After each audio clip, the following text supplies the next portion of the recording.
In today's video, I'll teach you how to log in AARP online account. First of all, launch open any browser of your choice. You can see over here I've opened Google Chrome. Now click on the search bar and type in aarp.org.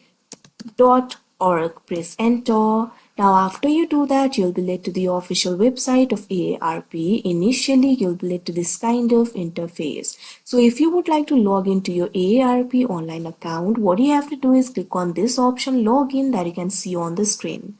Now once you do that, you'll be led to the login interface of AARP. From here, you'll be able to log into your account. If you do not have the account yet, you can click on this option create account and you'll be able to create the account for yourself.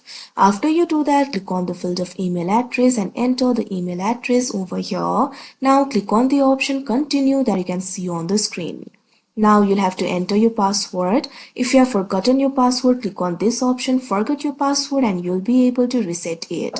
After you do that, enter the password over here. Instead of entering the password, you can also log in with a one-time code if you want. For that, click on this option log in with a one-time code and you'll be able to enter the code. Now after you enter the credentials, click on this option log in that you can see on the screen. Now you can see over here you'll easily be logged into your account. So that is how you log in AARP online account. I hope you found this video helpful. Thank you for watching.